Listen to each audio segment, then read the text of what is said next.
Hai teman-teman, dimanapun saja kalian berada, kembali lagi bersama saya Richard di Kevin Bird tentunya. Dan di alur cerita film kali ini, Kevin Bird akan merangkum sebuah film yang berjudul Into the Darkness Down. Film ini menceritakan kisah seorang wanita karir yang baru saja menyelesaikan kerja lembur di kantornya.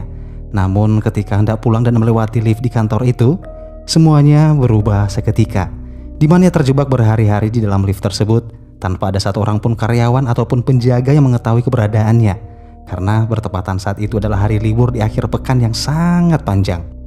Dan daripada spoiler di awal, mending langsung saja. Inilah dia, Into the Darkness Down.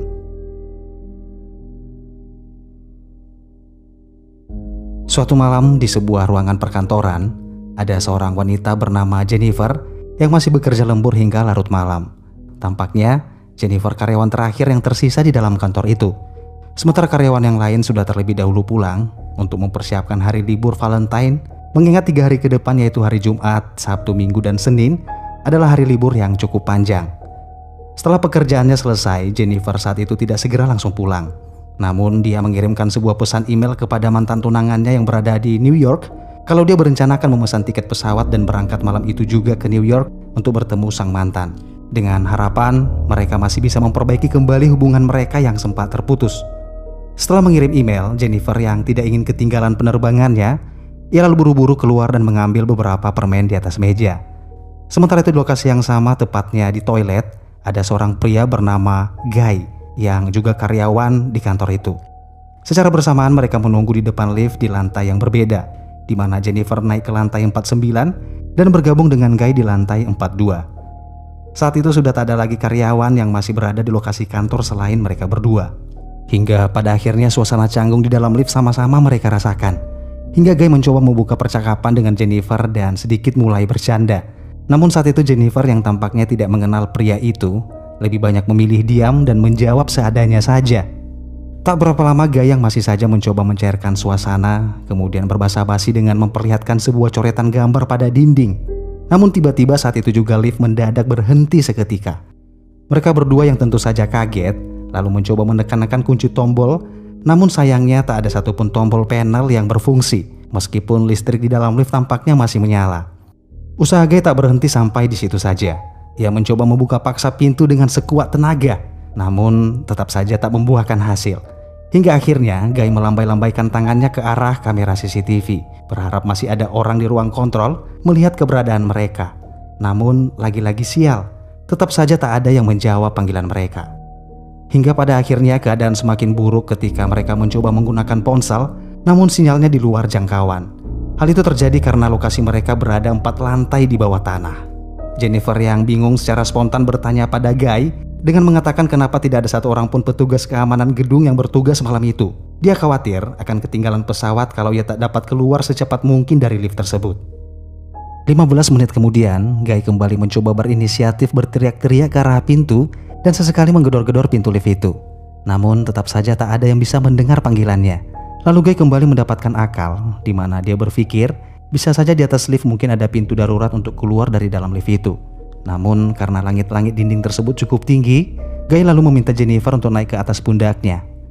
Jennifer yang awalnya sedikit canggung, namun dengan terpaksa naik ke atas pundak Guy untuk menggapai sisi bagian atas langit-langit. Namun ketika Jennifer mulai meraba-raba sisi bagian atas, tanpa sengaja ia memukul cukup keras lempengan besi itu hingga membuat tangannya terluka.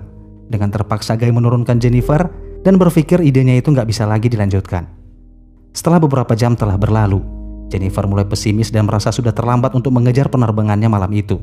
Guy pun yang merasa kasihan lalu mencoba menghibur dengan memberikan candaan, berharap Jennifer dapat terhibur.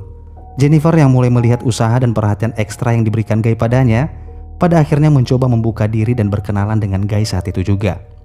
4 jam telah berlalu, hingga suatu saat Jennifer merasakan hasrat ingin buang air kecil saat itu. Namun karena Jennifer malu untuk buang air di depan Guy, akhirnya dia berusaha mati-matian hanya untuk menahan rasa kebelet pada perutnya. Guy yang tahu Jennifer sedang kebelet buang air tapi malu, kemudian menyuruh Jennifer untuk melakukannya di sudut ruangan sambil menutupnya dengan jaketnya. Namun tetap saja Jennifer tak mau melakukannya. Jennifer tak ingin lift itu kotor karena air pipisnya. Guy yang tak kehabisan akal lalu memberikan botol termos airnya untuk digunakan Jennifer untuk menampung pipisnya itu. Sementara Guy berjanji untuk berbalik badan dan juga menutup kedua matanya, sehingga Jennifer bisa bebas melakukan itu. Dan yap, Jennifer mengambil botol itu, kemudian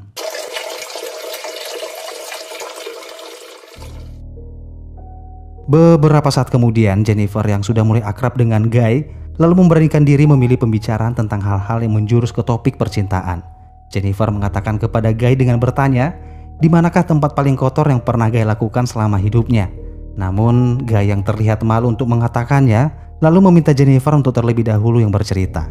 Sambil tersenyum, Jennifer pun mengatakan kalau ia pernah bercinta di dalam perpustakaan dengan salah satu mantan pacarnya semasa kuliah dulu. Sementara ketika giliran Guy yang bercerita, ia mengatakan kalau dia pernah bertemu dengan seorang gadis di sebuah pantai dan minum-minum sampai mabuk, lalu melakukan itu dengan sang gadis dalam mobil sambil mengemudi. Sampai akhirnya Guy berkata kalau dia mulai terangsang dan ingin menghentikan pembahasan itu. Dia pun meminta maaf pada Jennifer karena sudah melewati batas pembicaraan. Namun Jennifer yang saat itu juga merasakan hal yang sama, hanya bisa terdiam ketika Guy berjalan mendekatinya. Dan pada akhirnya saat itu juga, mereka saling melepaskan sel elektrokimia yaitu kutub positif dan kutub negatif yang menghasilkan arus listrik bertegangan tinggi. Setelah ketegangan kabel-kabel saraf mereka melemah, Guy mengatakan kalau dia mulai jatuh cinta pada Jennifer. Jennifer pun yang mendengar pengakuan Guy tersebut segera melepaskan dekapan Guy dan mengatakan kalau dia sangat mencintai mantannya dan hanya ingin kembali menjalin hubungan dengan mantannya itu. Jadi yang baru saja mereka lakukan itu anggaplah hanya sebagai pelampiasan sesaat saja. Namun siapa sangka perkataan Jennifer itu sebenarnya sangat melukai perasaan Guy. Dia mengatakan kalau Jennifer sebaiknya menyudahi hubungannya dengan sang mantan karena Guy yakin dia lebih pantas untuk Jennifer. Mendengar hal itu Jennifer kesal pada Guy karena tentu saja dia memang benar-benar mencintai mantan tunangannya itu.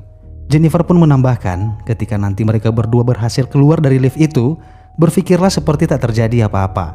Dia ingin kembali melanjutkan kehidupan normalnya dan begitu pula dengan Guy tanpa membawa-bawa yang namanya perasaan. Sesaat kemudian setelah Jennifer mengatakan itu, tiba-tiba ekspresi Guy yang awalnya humoris dan perhatian pada Jennifer seketika berubah saat itu juga, di mana Guy mulai mengungkapkan siapa sebenarnya dirinya. Dia mengatakan bahwa ia telah berbohong pada Jennifer karena sebenarnya dia bukanlah karyawan yang memiliki jabatan tinggi di perusahaan tersebut, melainkan hanyalah seorang security yang ditugaskan di kantor itu. Beberapa saat kemudian Guy mengeluarkan ponselnya dan menunjukkan hasil rekaman CCTV di saat Jennifer beraktivitas setiap hari, bahkan ketika Jennifer menunggu di depan lift saat pulang kantor. Jennifer yang mendengar hal itu seketika kaget, seakan-akan tak percaya pengakuan dari pria tersebut. Pria itu lalu melanjutkan dengan mengatakan, dia sebenarnya sudah lama bekerja di kantor itu, namun tak ada seorang pun yang peduli padanya hanya karena status sosialnya yang dianggap hanyalah seorang security. Guy tak habis pikir bagaimana Jennifer bisa mencintai dan ingin kembali pada mantannya. Padahal Guy lah yang lebih mengenal Jennifer seutuhnya. Guy lalu mengatakan kalau kejadian terjebak di lift itu bukanlah sesuatu yang kebetulan, namun itu adalah sesuatu yang sudah lama ia rencanakan. Guy kemudian mengeluarkan kunci lift dan menunjukkannya dengan membuka pintu yang sengaja ia blokir.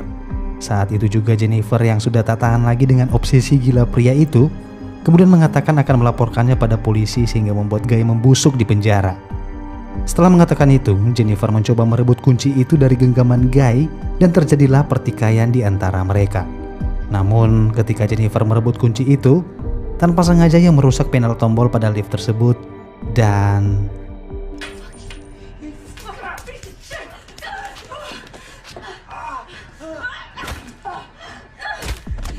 Guy yang kini terkapar berlumuran darah di lantai seketika membuat Jennifer ketakutan setengah mati. Dia berpikir kalau Guy telah tewas saat itu juga. Dia mendekatinya dan mencoba memeriksa kondisi Guy. Namun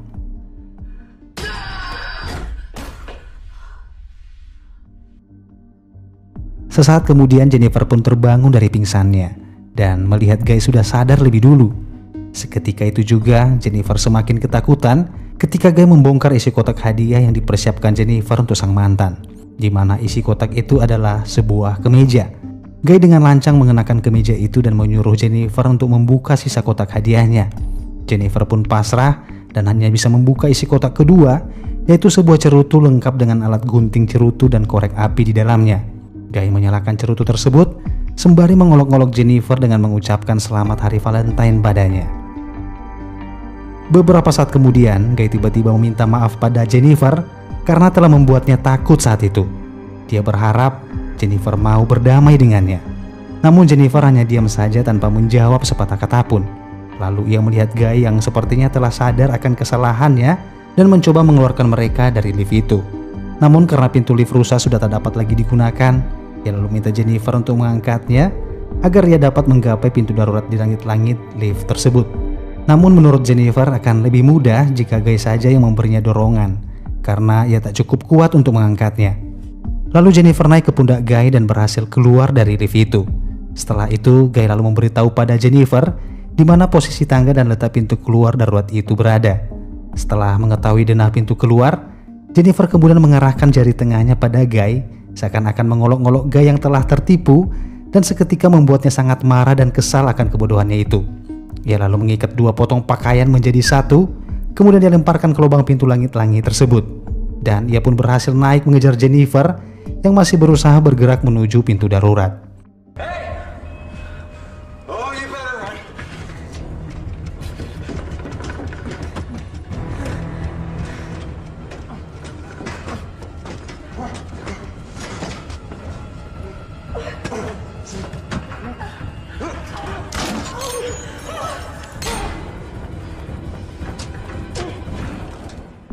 Ketika Jennifer sudah berhasil membuka pintu darurat itu, ia lalu berteriak meminta tolong berharap seseorang mendengar teriakannya. Namun tiba-tiba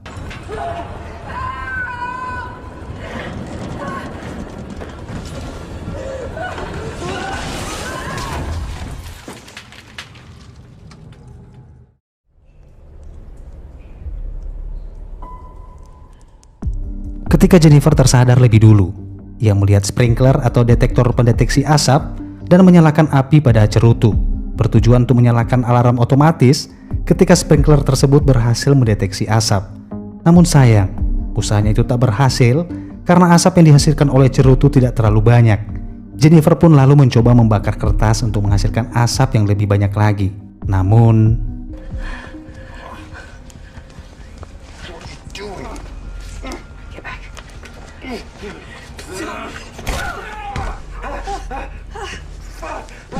Jennifer berhasil menahannya dengan sepotong kain, dan Guy memberitahu pada Jennifer kalau alarm kebakaran tidak akan menyala. Malah itu hanya membuat mereka basah kuyup dan tersengat listrik. Namun Jennifer mengancam akan menyakiti Guy dan akan membuatnya mengakui semua yang telah Guy lakukan padanya. Beberapa saat kemudian Jennifer menyalakan kameranya untuk mendokumentasikan bukti apa yang sudah terjadi. Dia lalu mengarahkan kameranya ke Guy dan mulai menanyakan identitas Guy sebenarnya. Dalam keadaan terancam, pria itu akhirnya mengatakan dengan terpaksa kalau nama aslinya adalah John Dickens. Dalam keadaan kamera yang masih merekam, Jennifer memaksa John untuk mengakui semua perbuatannya itu dan juga menceritakan serangkaian rencana yang telah ia susun.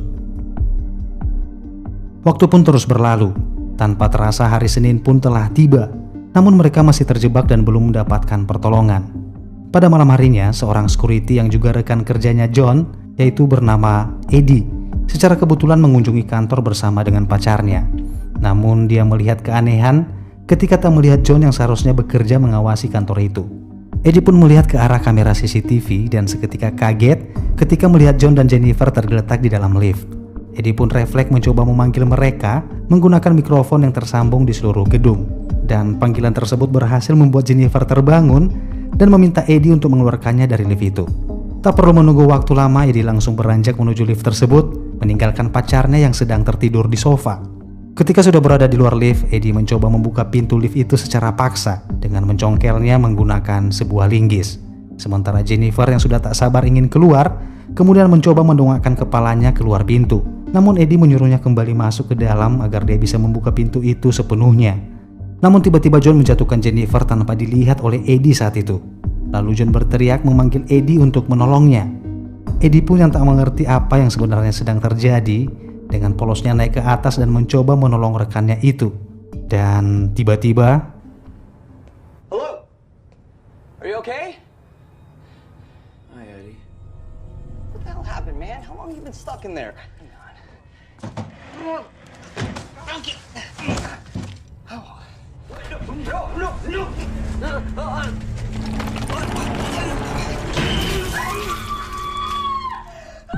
John lalu membawa Jennifer ke mobilnya dan memasukkannya ke dalam bagasi.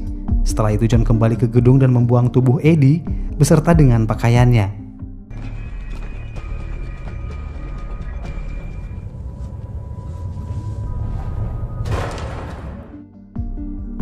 Setelah menghilangkan jejak Eddie, ia kemudian membersihkan dirinya, mengenakan seragam dan memasukkan cerutu ke dalam sakunya. Dan setelah itu ia berjalan masuk ke dalam ruang resepsionis, lalu menghapus semua rekaman video CCTV untuk menghilangkan jejak perbuatannya itu.